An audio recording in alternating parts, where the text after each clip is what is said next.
भूपेश बघेल जी, केसी वेणुगोपाल जी,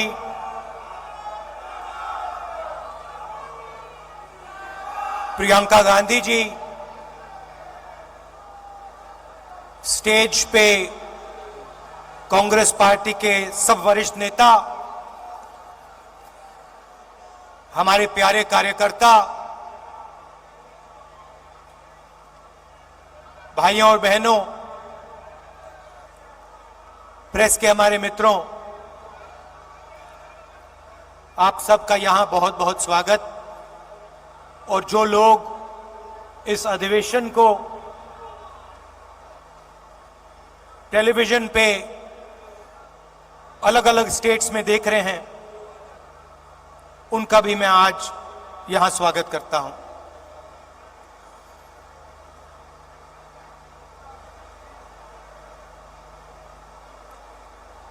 चार महीने कन्याकुमारी से श्रीनगर तक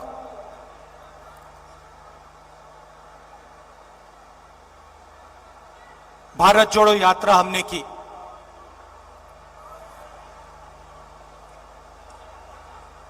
वीडियो में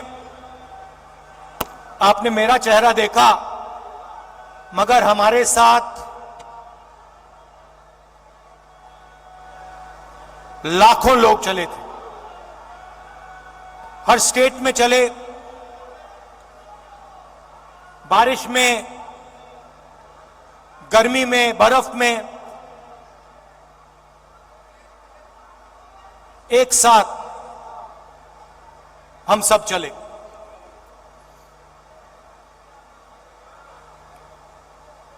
बहुत कुछ सीखने को मिला। अभी जब मैं वीडियो देख रहा था, मुझे बातें याद आ रही थी।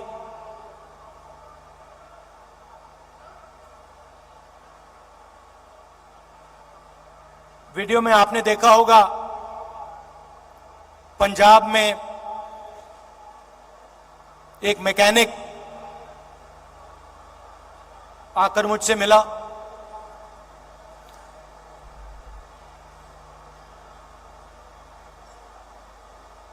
मैंने उसके हाथ पकड़े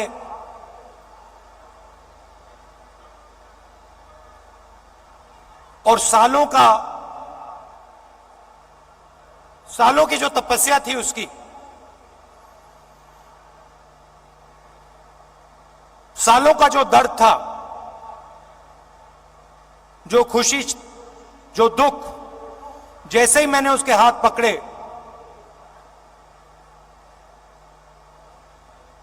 हाथों से मैंने बात पहचानी।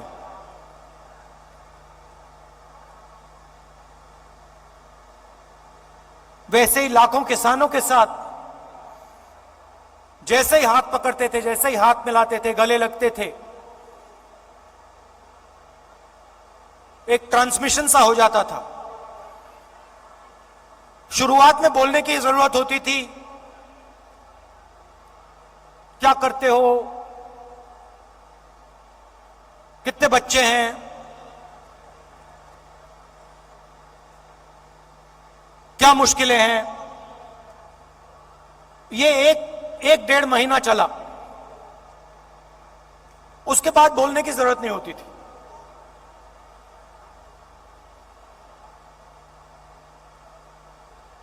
जैसे ही हाथ पकड़ा,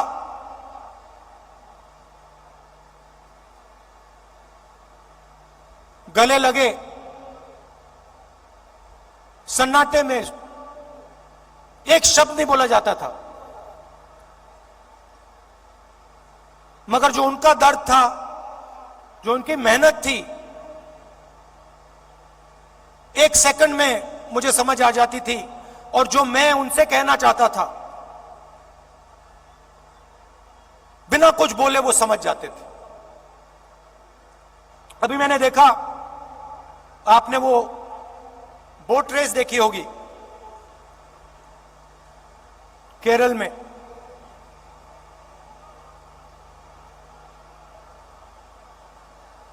उस समय जब मैं बोट में बैठा था,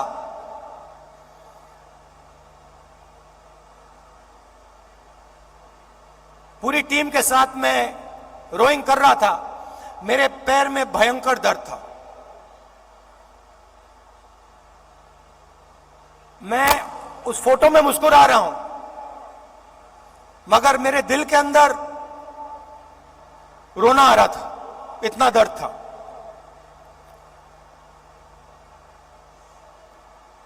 मैंने यात्रा शुरू की,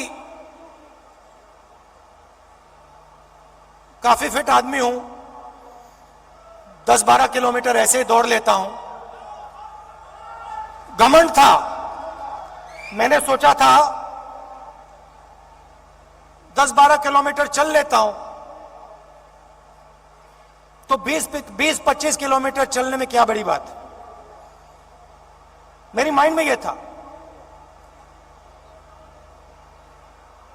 पुरानी इंजरी थी, कॉलेज में चोट लगी थी फुटबॉल खेलते हुए, मुझे याद है। मैं दौड़ रहा था, मेरे दोस्त ने पीछे से अड़ंगी मार दी और घुटने में चोट लगी।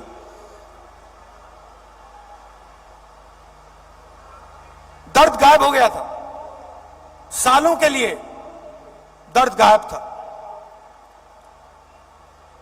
और अचानक जैसे ही मैंने यात्रा शुरू की, दर्द वापस आ गया।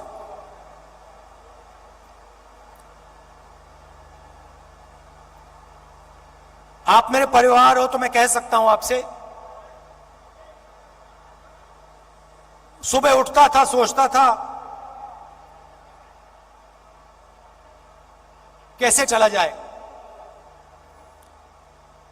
और फिर उसके बाद सोचता था कि भाई 25 किलोमीटर नहीं, 3,500 चलने, केरला की बात है, 3,500 किलोमीटर चलने हैं, कैसे चलूंगा।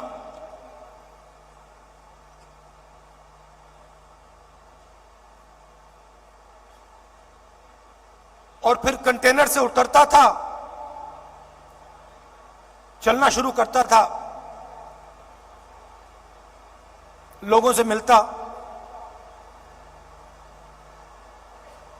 तो पिछले पहले 10-15 दिन में, जिसको आप अहंकार कह सकते हो, घमंड कह सकते हो, वो सारा गायब हो गया।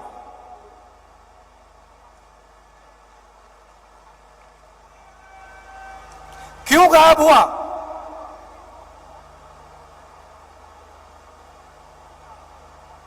क्योंकि भारत माता ने मुझे मैसेज दिया, देखो तुम अगर निकले हो,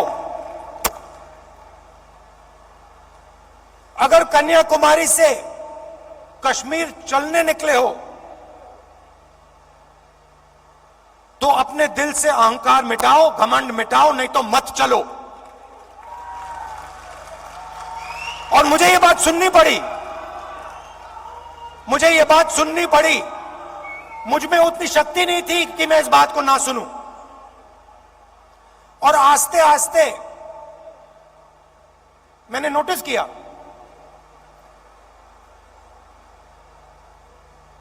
मेरी आवाज चुप होती गई। पहले किसान से मिलता था, मैं उसको अपना ज्ञान समझाने की कोशिश करता था। थोड़ी जो मुझ में जानकारी है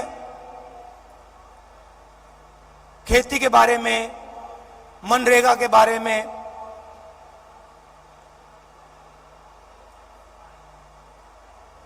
फर्टिलाइजर के बारे में, मैं कहने की कोशिश करता था।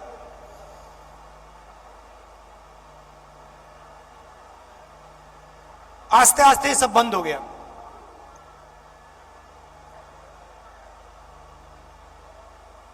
शांति सी आ गई।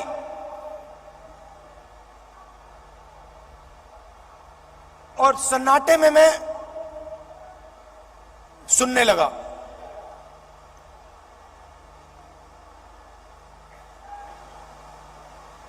ये आस्ते आस्ते आस्ते आस्ते ये बदलाव आया। और जब मैं जम्मू कश्मीर पहुंचा,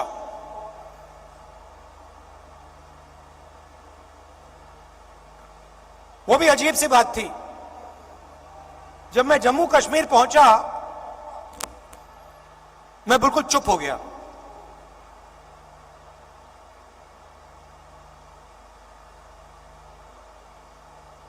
कह लो जैसे मेडिटेशन करता है प्रियंका और मैं, विपासना करते हैं, वैसी बात हो गई कि बिल्कुल चुप हो गया मैं।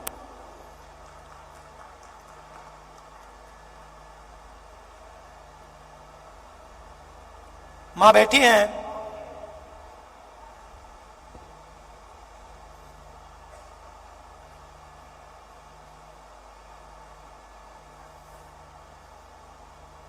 मैं छोटा सा था, 1977 की बात है।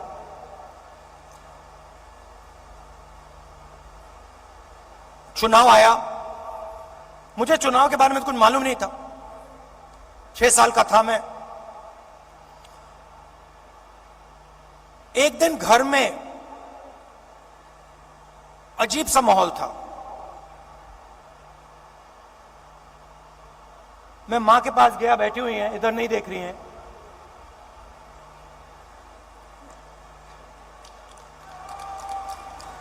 मां के पास गया, मैंने मां से पूछा मम्मी क्या हुआ? और मां कहती है हम घर छोड़ रहे हैं। तब तक मैं सोचता था कि वो घर हमारा था। तो मैंने मां से पूछा, मां हम अपने घर को क्यों छोड़ रहे हैं?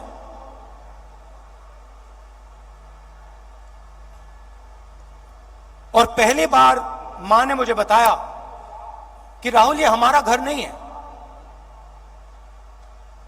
ये सरकार का घर है और अब हमें यहां से जाना है।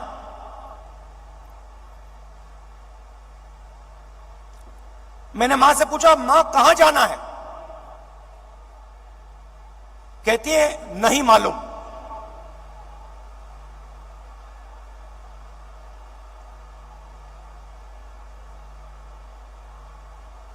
नहीं मालूम कहां जाना है। मैं हैरान हो गया। मैंने सोचा था कि वो हमारा घर था।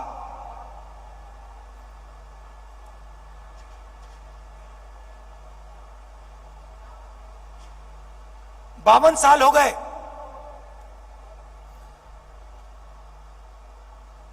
मेरे पास घर नहीं है, आज तक घर नहीं है।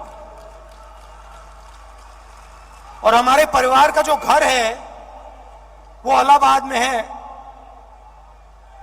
वो भी हमारा घर नहीं है। तो जो घर होता है उसके साथ मेरा बड़ा अजीब सा रिश्ता है। मैं 12 तुगलक लेन में रहता हूं, मगर मेरे लिए वो घर नहीं है।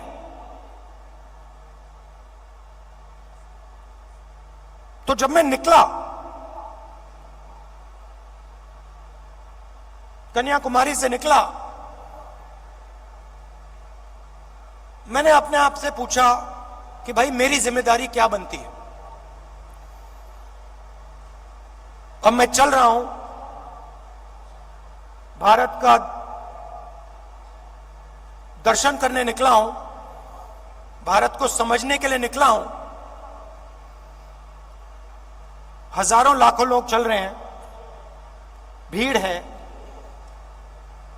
मेरी क्या जिम्मेदारी है?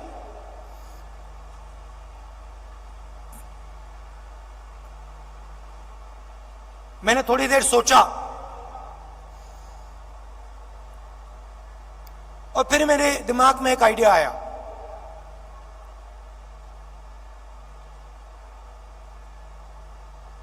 मेरे ऑफिस के लोगों को मैंने बुलाया जो मेरे साथ थे, मेरे साथ चल रहे थे। मैंने उनको कहा, देखिए यहां पे हजारों लोग चल रहे हैं, धक्का लगेगा, लोगों को चोट लगेगी, बहुत भीड़ है। हमें एक काम करना है, मेरे साइड में, मेरे सामने 20-25 फुट आगे, इस तरफ 20-25 फुट, इस तरफ 20-25 फुट, ये जो जगह है, ये जो खाली जगह है जिसमें हिंदुस्तान के लोग आएंगे, हमसे मिलने आएंगे,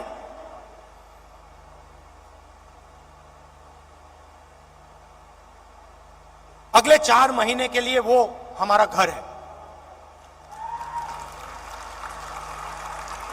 मतलब ये घर हमारे साथ चलेगा। सुबह 6 बजे से शाम 7 बजे तक ये घर हमारे साथ चलेगा। और मैंने सबसे कहा, देखिए, इस घर में जो भी आएगा, अमीर हो गरीब हो,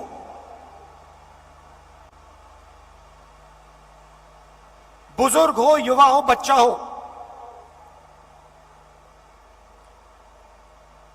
किसी भी धर्म का हो, किसी भी स्टेट का हो, हिंदुस्तान से बाहर का हो,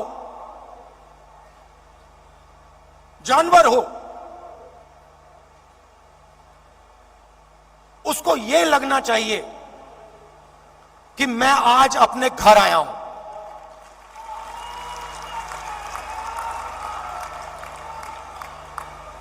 और जब वो यहां से जाए, उसे लगना चाहिए कि मैं अपने घर को छोड़ के जा रहा हूं। छोटा सा आइडिया था, मगर इसकी गहराई मुझे तब नहीं समझ आई। जैसे ही मैंने यह किया,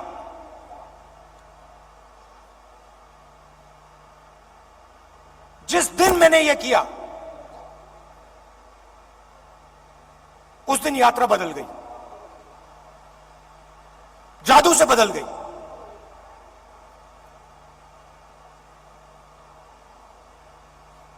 लोग मेरे साथ राजनीतिक बात नहीं कर रहे थे। मैंने क्या क्या सुना है, मैं आपको बता भी नहीं सकता हूं।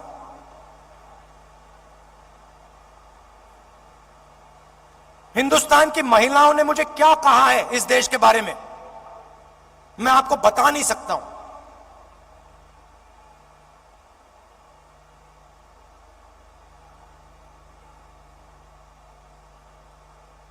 युवाओं के दिल में डर क्या है, कैसा है, मैं आपको बता नहीं सकता, समझा नहीं सकता। कह सकता हूं मगर बता समझा नहीं सकता हूं।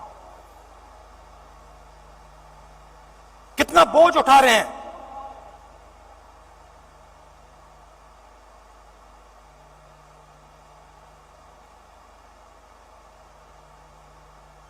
तो बिल्कुल रिश्ता बदल गया। एक उदाहरण देता हूं, पता नहीं आपने शायद नहीं देखा। चल रहे थे हम सुबह सुबह,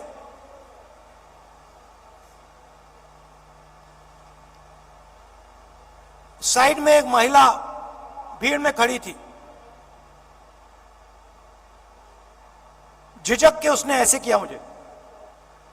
जैसे ही मैंने देखा, मैंने उसको बुलाया। मुझे बात अजीब सी लगी।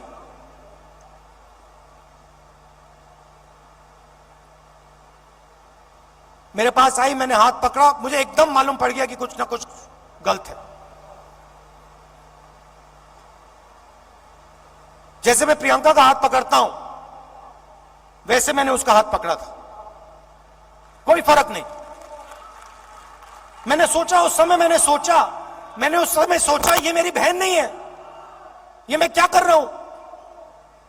जो मेरा प्यार मेरी बहन के लिए है, मैं इसको कैसे दे रहा हूं? अजीब सा लगा।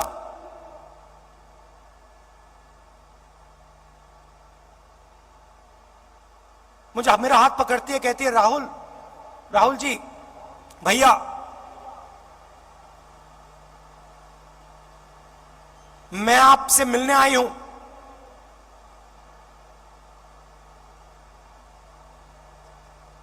क्या बात है?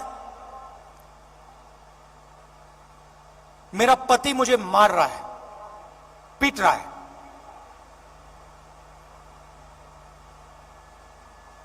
मैंने कहा कब? कहती है अभी अभी वो मुझे मार रहा था, मैं घर से भागी हूं आपसे मिलने। तो मैंने कहा कि पुलिस को बुलाएं। कहती नहीं नहीं नहीं, पुलिस को नहीं बुलाइए।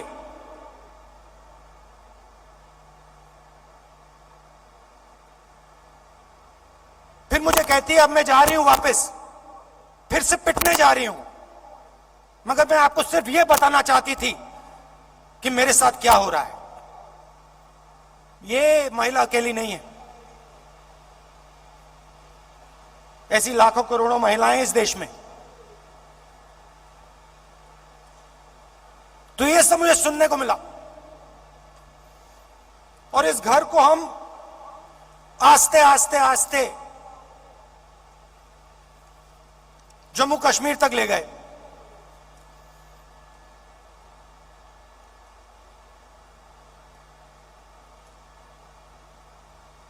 पता नहीं, शायद मेरा परिवार सालों पहले वहां से आया।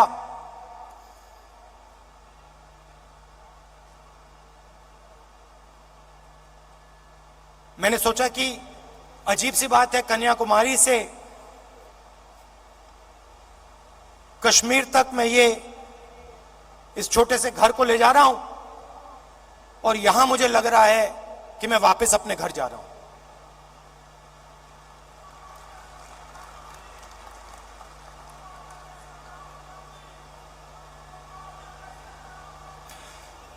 कश्मीर में हम घुसते हैं,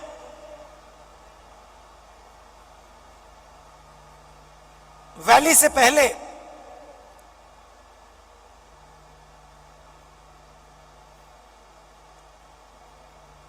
बर्फ है, धूप है,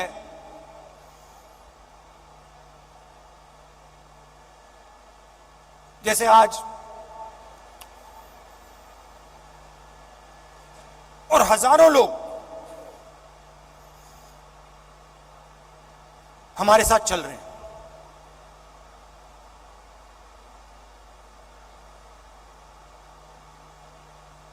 एक लड़का आता है मेरे पास, मेरे साथ चलता है और मुझसे कहता है राहुल जी मैं आपसे एक सवाल पूछना चाहता हूं। मैंने कहा क्या? कहता है राहुल जी जब कश्मीर के लोगों को दुख होता है,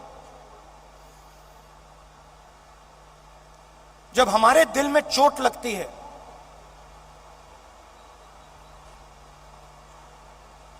तो बाकी हिंदुस्तान के लोगों को खुशी क्यों होती है?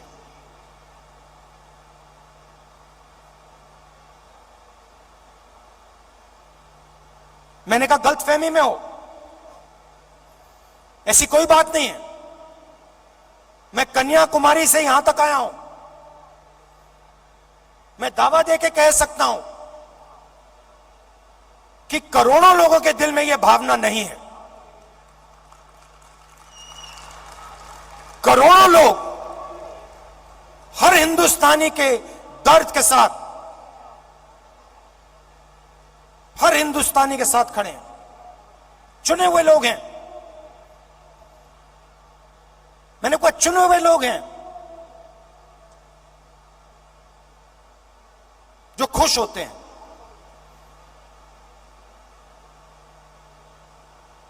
हजारों में होंगे, मगर हिंदुस्तान में करोड़ों लोग हैं। मेरी आंख में आंख मिलाता है, कहता है राहुल जी आज आपने मुझे बहुत खुश कर दिया, आपने मुझे बहुत खुश कर दिया।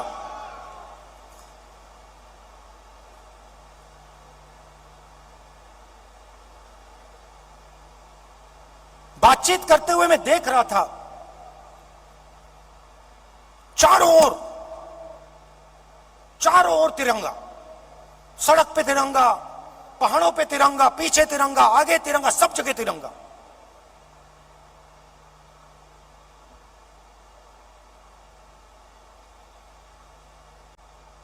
फिर हम वैली में घुसे। वैली में घुसते हैं,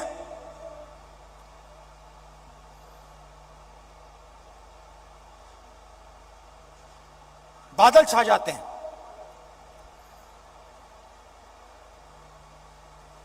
धूप गायब हो जाती है, और जैसे ही हम घुसते हैं, पुलिस वालों ने हमें कहा था कि 2000 लोग आएंगे। मेरे सिक्योरिटी वालों ने सोचा था 2000 लोग आएंगे। जैसे ही हम घुसते हैं, वहां पे 40,000 लोग खड़े हैं।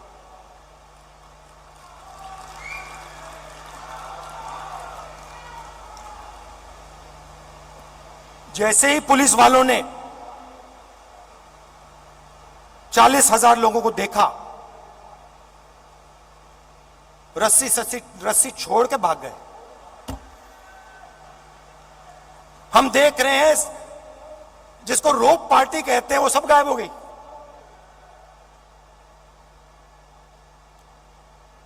सब गायब हो गई।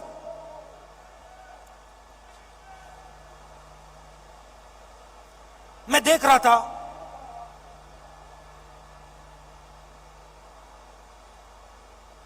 हिंदुस्तान के सबसे टेररिस्ट इन्फेस्टेड जिले में जहां भी आप देखो, तिरंगा तिरंगा तिरंगा तिरंगा तिरंगा, सब जगह। कौन उठाए थे तिरंगा?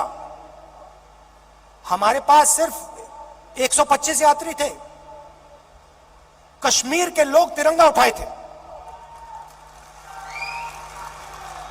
एक ने नहीं उठाया था, हजारों ने उठा रखा था। और यही कहानी पूरे कश्मीर में, अनंतनाग, पुलवामा, जिसको टेररिस्ट इन्फेक्टेड डिस्ट्रिक्ट कहा जाता है, हर डिस्ट्रिक्ट में पहाड़ों पे, सड़क पे, आगे पीछे तिरंगा। किसके हाथ में? कश्मीरी युवाओं के हाथ में।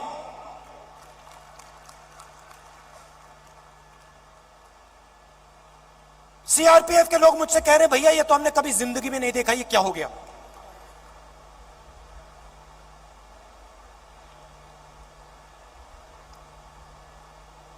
फिर मैं आया, पार्लियामेंट में मैंने प्रधानमंत्री जी का भाषण सुना।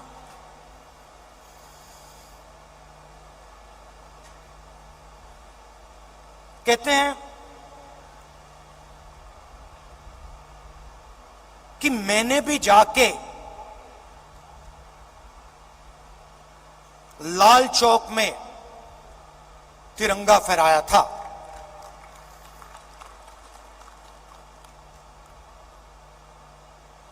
मैं सुन रहा था, मैंने सोचा, देखिए, हिंदुस्तान के प्रधानमंत्री को बात समझ नहीं आई, बात समझ नहीं आई।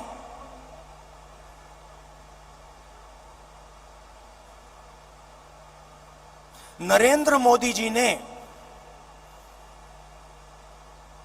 बीजेपी के 15-20 लोगों के साथ जाकर लाल चौक पे तिरंगा फहराया। भारत जोड़ो यात्रा ने लाखों कश्मीरी युवाओं के हाथ से तिरंगा फहराया।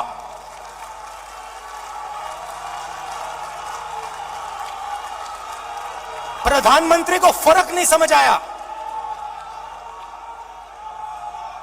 हमने हिंदुस्तान की भावना, इस झंडे की भावना जम्मू कश्मीर के युवाओं के अंदर डाल दी। आपने अपने झंडे की भावना जम्मू कश्मीर के युवाओं से छीन ली। यह फर्क है हम में और आप में।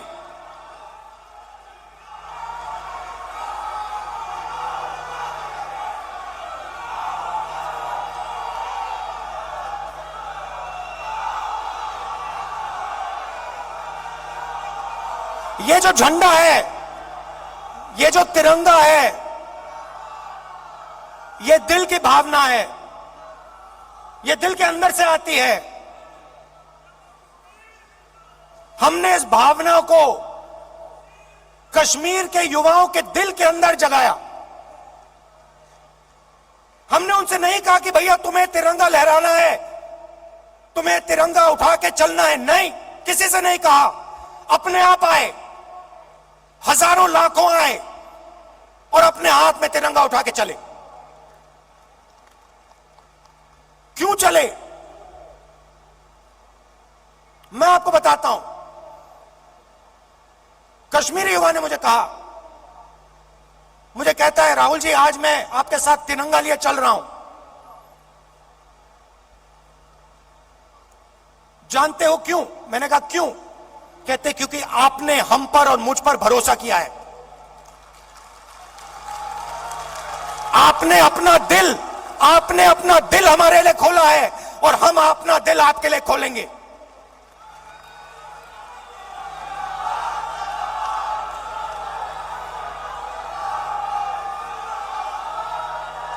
यह फर्क है। हिंदुस्तान एक भावना है,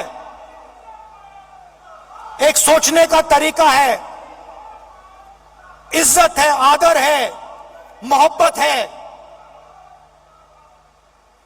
और ये जो झंडा है, जो तिरंगा है, इसका इस भावना का ये चिन्ह है। और भारत जोड़ो यात्रा ने इस भावना को पूरे देश में फैलाया है। और यह काम राहुल गांधी ने नहीं किया है, यह काम कांग्रेस के कार्यकर्ता ने किया है, कांग्रेस के नेताओं ने किया है, हिंदुस्तान की जनता ने किया है।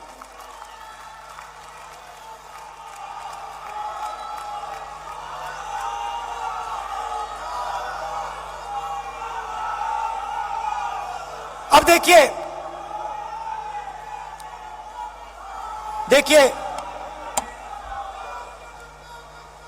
सरकार की सोच के बारे में आज आपको बताना चाहता हूं। कुछ दिन पहले इंटरव्यू में एक मंत्री ने कहा कि चाइना की इकोनॉमी हिंदुस्तान की इकोनॉमी से बड़ी है, तो हम उनसे कैसे लड़ सकते हैं। चाइना की इकोनॉमी हिंदुस्तान की इकोनॉमी से बड़ी है, तो हम उनसे कैसे लड़ सकते हैं।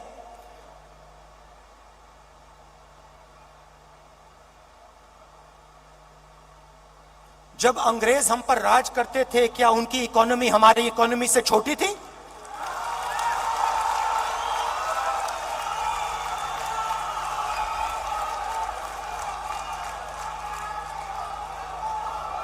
लड़ाई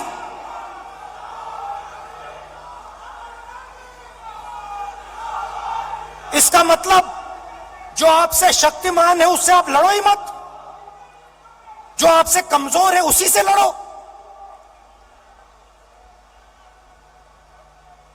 इसको कायरता कहा जाता है।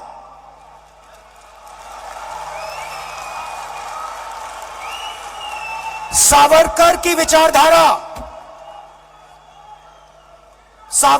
विचारधारा अगर जो आपके सामने आपसे तगड़ा है, मजबूत है, तो उसके सामने अपना सिर झुका दो, मत्था टेक दो। हिंदुस्तान के मंत्री कह रहे हैं, हिंदुस्तान का मंत्री चाइना से कह रहा है कि आपकी इकोनॉमी हमसे बड़ी है, तो हम आपके सामने खड़े नहीं हो सकते हैं। इसको क्या नेशनलिज्म कहते हैं? इसको देशभक्ति कहते हैं क्या? ये कौन सी देशभक्ति है? ये कौन सी देशभक्ति है? जो आपसे कमजोर है उसको आप मारो, और जो आपसे मजबूत है उसके सामने आप झुक जाओ। शब्द है इसके लिए। महात्मा गांधी कहते थे, सत्याग्रह की बात करते थे। सत्याग्रह का मतलब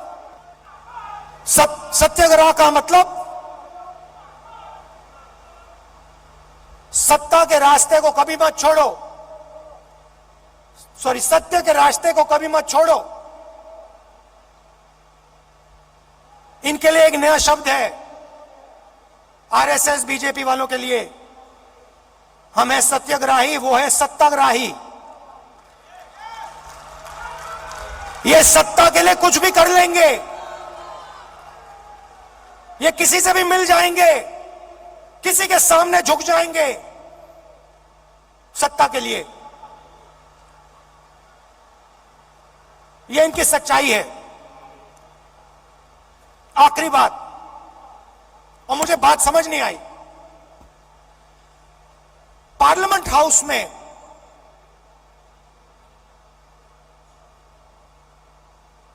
मैंने एक उद्योगपति पे आक्रमण किया,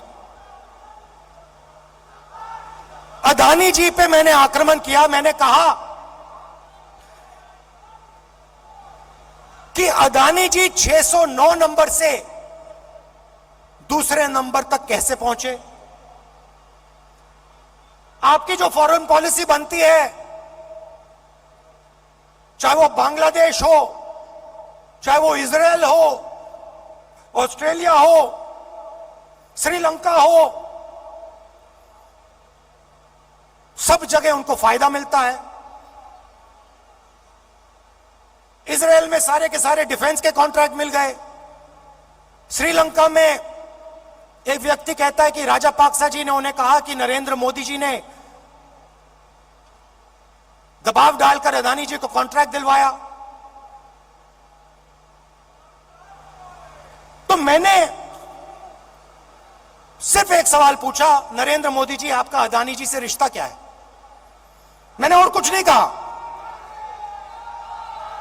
मैंने सिर्फ सवाल पूछा, भैया बता दो रिश्ता क्या है। और मैंने ऐसे फोटो दिखाई, उसमें नरेंद्र मोदी जी ऐसे बैठे हैं। नरेंद्र मोदी जी अदानी जी के हवाई जहाज में रिलैक्स करते हुए दिख रहे हैं। तो मैंने पूछा, भैया बता दीजिए रिश्ता क्या है। अब आपने नोटिस किया होगा कि पूरी की पूरी सरकार, सारे के सारे मंत्री अदानी जी की रक्षा करने लग गए।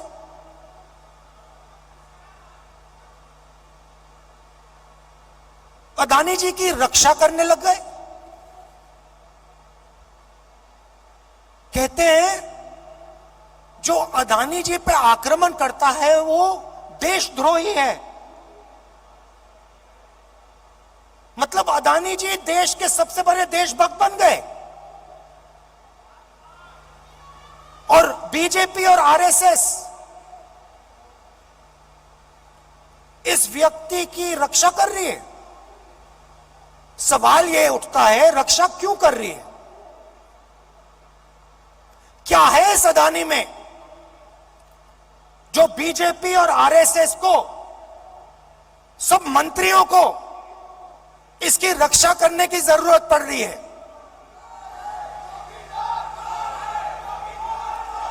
नहीं, सुनिए। और सबसे बड़ा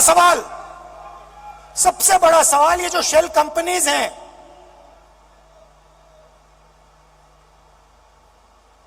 जो हजारों करोड़ रुपया हिंदुस्तान भेज रही हैं, ये किसकी हैं? इसमें किसका पैसा है? अदानी जी डिफेंस इंडस्ट्री में काम करते हैं, डिफेंस इंडस्ट्री में काम करते हैं, और हिंदुस्तान की सरकार को यह भी नहीं मालूम कि अदानी जी की शेल कंपनी है बाहर। इसमें इन्वेस्टिगेशन क्यों नहीं हो रहा? जेपीसी क्यों नहीं हो रही? डिफेंस का मामला है, देश की रक्षा का मामला है, पता तो लगाना चाहिए ये पैसा किसका है, शेल कंपनीज किसकी हैं, मगर नहीं।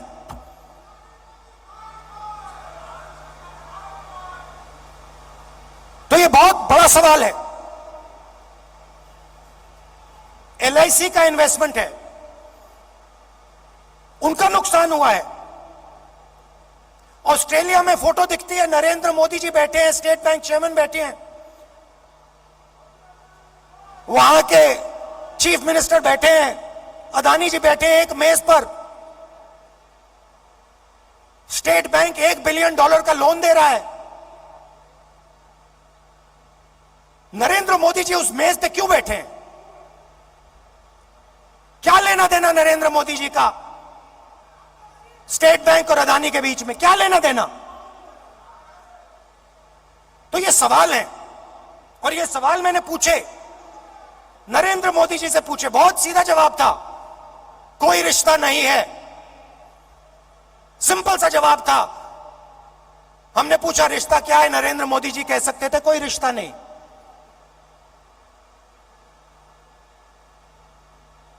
मगर रिश्ता है।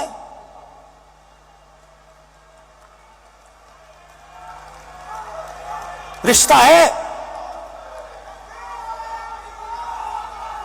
भाई और बहनों,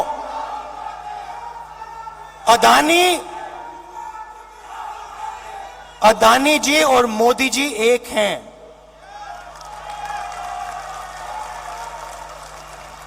एक हैं। और देश का पूरा धन एक व्यक्ति के हाथ में जा रहा है। Airports, ports, defence, infrastructure, storage, agricultural storage, सेब, हिमाचल प्रदेश में सेब, कश्मीर में सेब, पूरा का पूरा धन एक व्यक्ति के हाथ में जा रहा है। और जब हम प्रधानमंत्री से पूछते हैं ये 609 से 2 कैसे पहुंचा, बस ये बता दीजिए रिश्ता क्या है, हमारी पूरी की पूरी स्पीच एक्सपंज हो जाती है। खारगे जी की पूरी स्पीच एक्सपंज हो जाती है। अदानी जी के बारे में हिंदुस्तान के पार्लियामेंट हाउस में सवाल नहीं पूछा जा सकता है। हम पूछेंगे, एक बार नहीं, हजारों बार पूछेंगे, रुकेंगे नहीं। जब तक सच्चाई नहीं निकलेगी, अदानी जी की सच्चाई नहीं निकलेगी, तब तक हम नहीं रुकेंगे।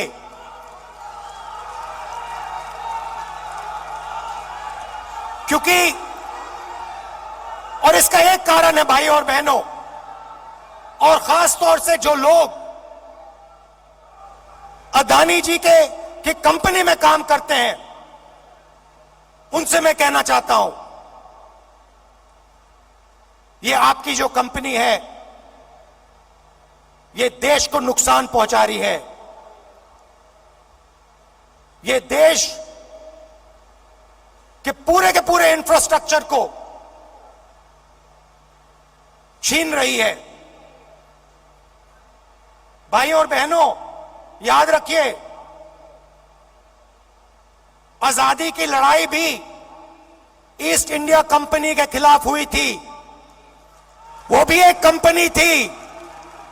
उस कंपनी ने भी हिंदुस्तान का सारा धन, सारा इंफ्रास्ट्रक्चर,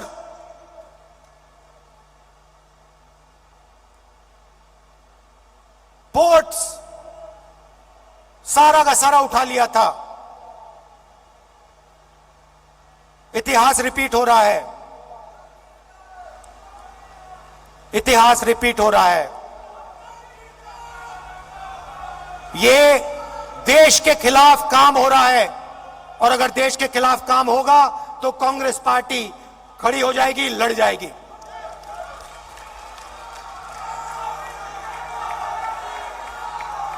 आखिरी बात कहना चाहता हूं, देखिए, यह पार्टी तपस्वियों की पार्टी है। यह पुजारियों की पार्टी नहीं है, यह तपस्वियों की पार्टी है।